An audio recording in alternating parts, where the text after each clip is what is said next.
लग्न और राशि वालों के लिए लग्नेश राशि सूर्यदेव वृश्चिक राशि में 4th हाउस में विराजमान है और पूर्ण सप्तम दृष्टि से कर्म स्थान को प्रभावित कर रहे हैं। केतु सूर्य की युति है और बुध का आगमन हो गया। सूर्य बुधादित्य राजयोग का निर्माण भी होगा। तो आप यदि राजनीति के क्षेत्र के साथ जुड़े हुए हैं तो अचानक से आपके लिए उच्च पदों की स्थितियां निर्मित होने की संभावनाएं बन रही हैं। आपका इस गोचर के दौरान पराक्रम अत्यधिक बढ़ा हुआ रहेगा।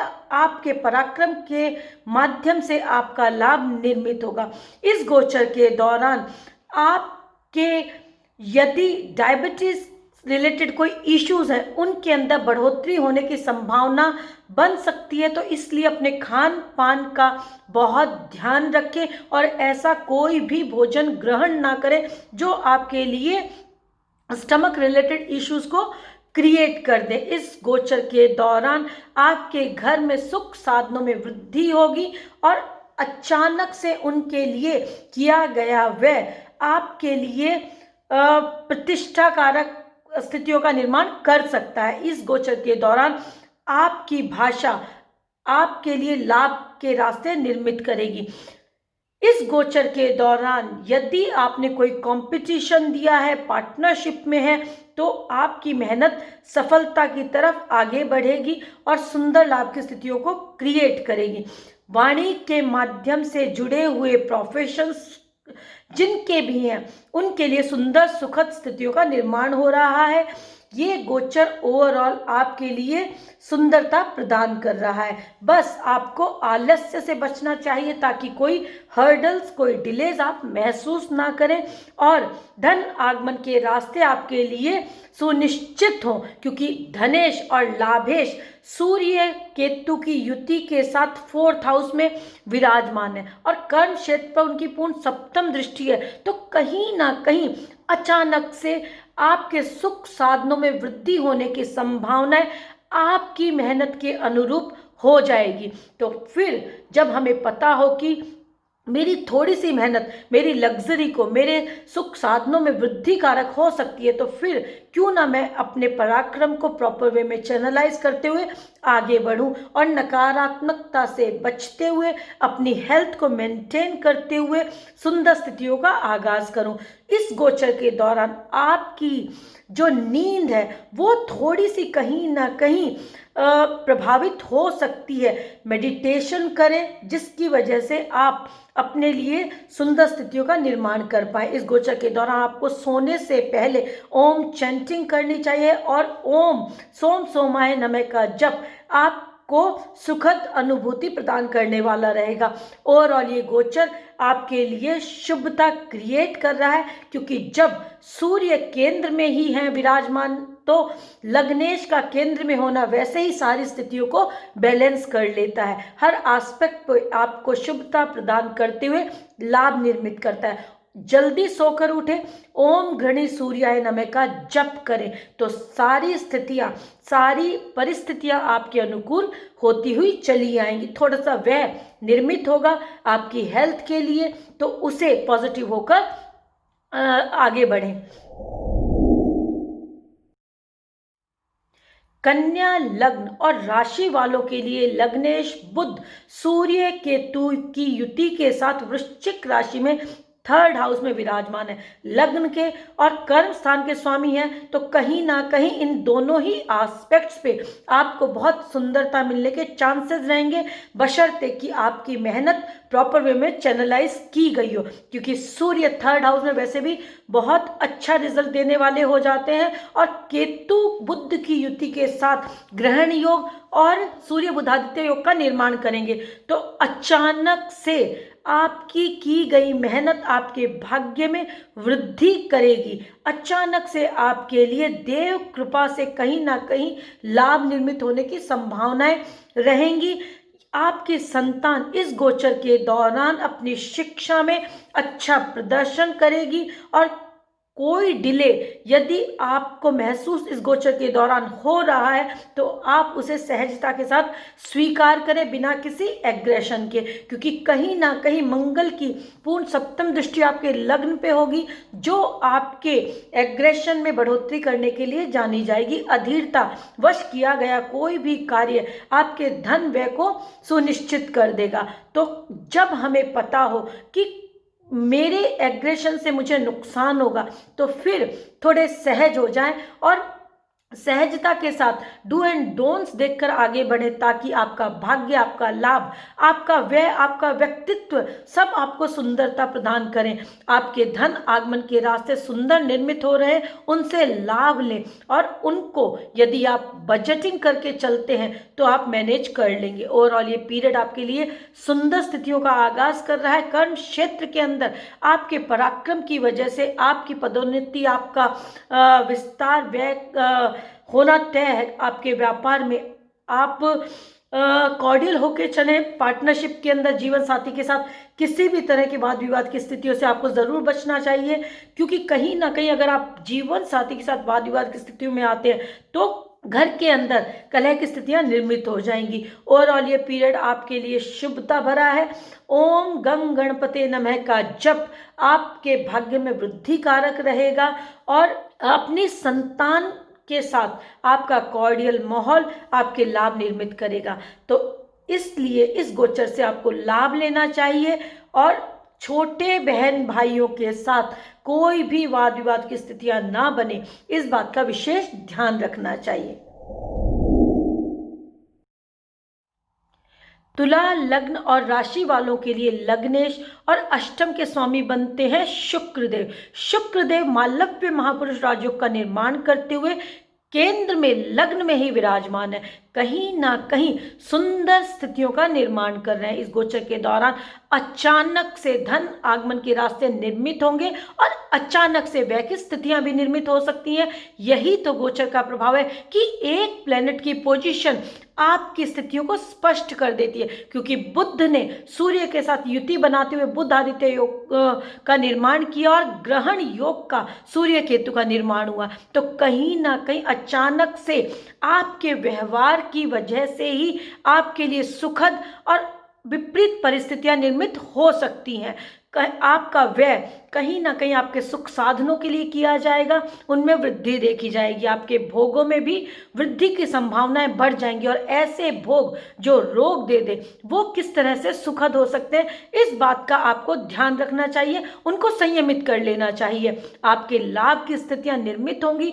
धन लाभ के रास्ते आपकी मेहनत पर निर्धारित करेंगे कि किस तरह से आप अपने पराक्रम को चैनलाइज करते हैं, क्योंकि कहीं ना कहीं आपके लग्न पर मंगल का प्रभाव है। आपकी अधीरता, आपका ओवर कॉन्फिडेंस आपके लिए शुभता क्रिएट कर सकता है अगर आप एग्रेशन में आके कोई कार्य नहीं करते हैं। तो क्योंकि कई बार जनता के साथ जब आप जुड़े होते हैं, जनता के माध्यम से आपका कोई कामकाज होता है, आपकी भाषा उन पर प्रभाव डालने वाली होती है, तो फिर आप उस भाषा को बोलें जो शुभता प्रदान करे, समाज के अंदर सुंदर स्थितियों का निर्माण करे। जब इस तरह की स्थितियां बनती है तो आपके कर्म क्षेत्र में उत्थान की स्थितियों का आना तय हो जाता है। जिन लोगों का वाणी के माध्यम से कोई भी प्रोफेशन है, इंटरनेट के माध्यम से कोई भी कामकाज है या गवर्नमेंट की फील्ड्स के साथ धन आगमन होना है, वो अपने लिए शुभता पाएंगे। विदेशों के माध्यम से भी धन आगमन के रास्ते सुनिश्चित होंगे। अगर आपका कामकाज प्रॉपर्टी से रिलेटेड है, रियल स्टेट के अंदर आप जुड़े हुए हैं, तो धन आगमन के रास्ते सुनिश्चित हो रहे हैं। और अगर आप किसी प्रॉपर्टी को व्यय करके बेचकर धन आगमन चाहते हैं तो उसमें भी आपको सुंदरता देखने को मिलेगी। स्वयं अर्जित भूमि के अंदर हो सकता है थोड़ा सा डिले हो, लेकिन कहीं ना कहीं शुभ स्थितियों का निर्माण होते हुए देखा जा सकता है। आने वाले समय में आपके कर्म क्षेत्र में प्रमोशन के चांसेस रहेंगे। बस आपको किसी भी तरह से कर्म स्थान पर एग्रेशन से बचना चाहिए और अपने जीवन साथी के प्रति आपका लगाव पॉजिटिव वे में आगे बढ़ना चाहिए, क्योंकि अगर आप विपरीत के प्रति आकर्षित होते हैं कर्म क्षेत्र पे, तो फिर आप अपने घर में कलह की स्थितियों का निर्माण कर लेंगे। कहीं ना कहीं देव कृपा से आपके लिए सुखद स्थितियों का निर्माण होगा, धन आगमन के रास्ते होंगे, जीवन साथी के माध्यम से भी आपके धन आगमन के रास्ते बन रहे हैं। ओवरऑल ये पीरियड आपके लिए सुखद स्थितियों का निर्माण कर रहा है, भाग्य में वृद्धि होगी। हर्डल्स हो सकता है कि आपको देखने को मिले, लेकिन आप अपने संयम को बरकरार रखते हुए, सारी स्थिति को मैनेज करते हुए, बैलेंस करते हुए यदि आगे बढ़ते हैं तो तय है कि आपका भाग्य आपका साथ देगा और आपका लाभ निर्मित होगा। क्योंकि तुला लग्न और राशि वाले हर स्थिति को बैलेंस करके चलने वाले होते हैं। हर समय उनका हर रिश्ते के प्रति बैलेंस वे में आगे बढ़ना कहीं ना कहीं सुंदरता प्रदान करेगा। इसलिए सिर्फ और सिर्फ एक ही राय रहेगी कि अपने जीवन साथी के प्रति पूरी तरह लॉयल रहें। कोई भी ऐसा इलिकेट रिलेशनशिप उजागर ना हो या ना बने जो सोशली एक्सेप्टेंस नहीं रखता है, क्योंकि अगर ऐसा होता है तो फिर लीगल कॉम्प्लिकेशंस होने के चांसेस हो जाएंगे और अभद्र भाषा का प्रयोग किसी भी तरह से आपको इस गोचर के दौरान नहीं करना चाहिए, क्योंकि ये पीरियड आपको शुभता देने के लिए आ रहा है। तो क्यों ना इससे लाभ लिया जाए।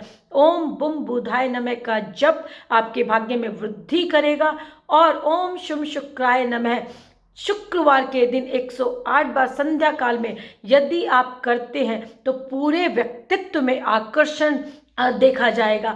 आपकी संतान इस गोचर के दौरान अच्छा प्रदर्शन करेगी, लाभ की स्थितियों का निर्माण करेगी। बस आप एक बात का विशेष ध्यान रखें कि कोई भी ऐसा एडिक्शन ना करें जो आपको कोई भी स्टमक रिलेटेड इश्यूज क्रिएट कर दे। अगर आप डायबिटिक पेशेंट हैं तो अपने खान पान का विशेष ध्यान रखें।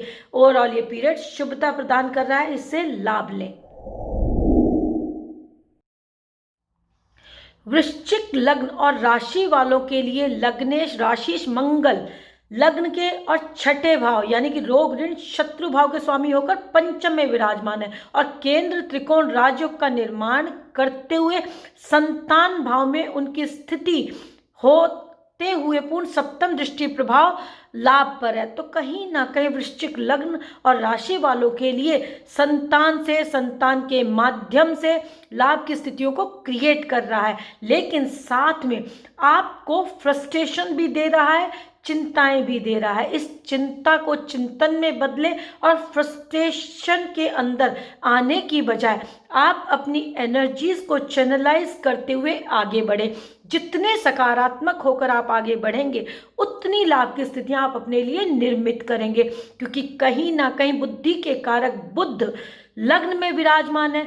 अगर आप अपने एग्रेशन को कंट्रोल कर लेते हैं, अपनी भाषा को संयमित कर लेते हैं, अपने पराक्रम को चैनलाइज कर लेते हैं, तो फिर तय है कि आपके सुख साधन कर्म क्षेत्र में वृद्धि देखी जाएगी, व्यापार में उन्नति देखी जाएगी, लाभ के रास्ते निर्मित होंगे और धन आगमन भी सुनिश्चित होगा, क्योंकि कहीं ना कहीं गुरुदेव की पूर्ण सप्तम दृष्टि आपके भाग्य पे उच्च की है। तो ये समय आपके भाग्य में वृद्धि करेगा। संतान के साथ आपको कॉर्डियल हो जाना चाहिए, इस गोचर के दौरान क्वालिटी टाइम उनके साथ व्यतीत करना चाहिए, किसी भी वाद विवाद की स्थिति से बचना चाहिए, क्योंकि अगर आप वाद विवाद की स्थितियों में संतान के साथ आएंगे तो फिर घर का वातावरण, घर का माहौल बिगड़ेगा ही बिगड़ेगा और लाभ विपरीत हो जाएगा। इसलिए ज़रूरी है कि आप अपनी संतान के साथ, अपने जीवन साथी के प्रति पूरे सचेत रहें, सजग रहें, कॉर्डियल रहें। बिना किसी संशय के आप अपने हर रिश्ते को खूबसूरती प्रदान करें। जब तक आप अपनी आंखों से किसी स्थिति का आकलन नहीं कर लेते तब तक अपनी प्रतिक्रिया को व्यक्त ना करें, क्योंकि कई बार अनजाने में की गई प्रतिक्रिया आपके लिए हर्डल्स को क्रिएट करने वाली हो जाएगी और आपके जीवन साथी के प्रति जो अनावश्यक स्थिति आपने महसूस की वो आपको द्वंद्व में ला खड़ा करेगी। तो ज़रूरी है कि आप कॉर्डियल होते हुए आगे बढ़ें, बातचीत करें। किसी भी तरह के ऐसे रिश्ते के साथ आप अपना जुड़ाव ना लेके आए इस गोचर के दौरान जो सोशली एक्सेप्टेंस नहीं रखता है, समाज जिसको स्वीकार नहीं करता है, क्योंकि कहीं ना कहीं इस गोचर के दौरान ऐसी रिलेशनशिप आपके भोग के अंदर वृद्धि करेगी, जो आपके रोगों को उजागर करेगा, आपको स्टमक रिलेटेड इश्यूज देगा और may be lower part related आपको कोई इशू क्रिएट हो जाए। तो ज़रूरी है कि आप अपने आप को संयमित रखते हुए आगे बढ़ें और पूरे इस गोचर के दौरान आप अपने एग्रेशन को कंट्रोल में करते हुए फ्रस्ट्रेशन से बचते रहें, क्योंकि कहीं ना कहीं आपका व्यक्तित्व ओवर कॉन्फिडेंस में आके ऐसा निर्णय कर सकता है जो आपके लिए अनफेवरेबल कंडीशंस को लाने वाला रहे। इसलिए ज़रूरी है कि आप हर समय सुंदर स्थितियों को लाने के लिए बड़ों का आदर करें, उनकी ब्लेसिंग्स अपने जीवन में शामिल करें, बड़े बुजुर्गों का मान सम्मान हमेशा आप ध्यान रखें। कई बार छोटी छोटी चीज़ें आपकी ज़िंदगी बदलने वाली रहेंगी और जो लोग मीडिया क्षेत्र के साथ हैं या प्रॉपर्टी के साथ हैं या राजनीति के साथ जुड़े हुए, उनके लिए सुंदर स्थितियों का निर्माण हो रहा है। उच्च पदों की प्राप्ति भी इस गोचर के दौरान देखी जाएगी और ओवरऑल ये पीरियड शुभ है, इसका लाभ लें। पूरे माह का गोचर क्या स्थितियां लेके आए वो आपके साथ डिस्कस किया, और यदि आप इसको अपनाते हैं, इन चैंटिंग्स को डेली बेसिस पे करते हैं, तो तय है कि आपका भाग्य, आपका लाभ आपका साथ देगा ही देगा। क्योंकि छोटे छोटे उपाय होते हैं जो हम स्वयं करके चलते हैं, तो तय है कि हमारा पूरा पर्सोना हमारा साथ देता है, पॉजिटिविटी हमें मिलती ही मिलती है। इस बात का विश्वास है, तभी तो हम इस गोचर के साथ जुड़ रहे हैं, क्योंकि बिना प्रयास के कोई चीज़ संभव नहीं होती है। इसलिए ज़रूरी है कि सकारात्मक रहे, छोटी छोटी चैंटिंग्स करते हुए रहें, और ये प्लैनेट्स हमें प्रत्यक्ष और परोक्ष दोनों ही रूप से प्रभावित करते हैं। इस बात को समझते हुए आगे बढ़े, हर रिश्ते को महत्वता दें, क्योंकि कहीं ना कहीं जब हमारे लाइफस्टाइल में हमारे बड़ों की, हमारे गुरुजनों की, हमारे माता पिता की, हमारे बहन भाइयों का कोऑर्डिनेशन हमारे साथ जुड़ा होता है, ब्लेसिंग्स जुड़ी होती हैं, तो तय है कि वो हमारे हर्डल्स को काटने वाली हो जाती है और कोई भी एडवर्स कंडीशन हमें प्रभावित नहीं कर सकती है। इसलिए सर्वे भवन्तु सुखिनः, सर्वे सन्तु निरामया, सर्वे भद्राणि पश्यन्तु, माँ कश्चित् दुःख भाग् भवेत्। हर कोई शुभता के साथ आगे बढ़े और आने वाले माह के अंदर पूरी तरह से पॉजिटिविटी के साथ आगे बढ़ते हुए नए साल का आगमन करें। नए साल की प्रेडिक्शन आपके साथ साझा करूंगी और उम्मीद करती हूँ आप सब ने मेरा चैनल सब्सक्राइब कर लिया होगा, बेल आइकन को प्रेस किया होगा, ताकि जो आने वाले समय की प्रेडिक्शंस हैं नए साल की, वो मैं आपके साथ साझा कर पाऊँ। क्योंकि जब हम छोटे छोटे कृत्य करते हुए, शुभता प्रदान करते हुए आगे बढ़ते हैं, तो सुंदर स्थितियों का निर्माण होना तय है। धन्यवाद दोस्तों, बहुत बहुत शुक्रिया।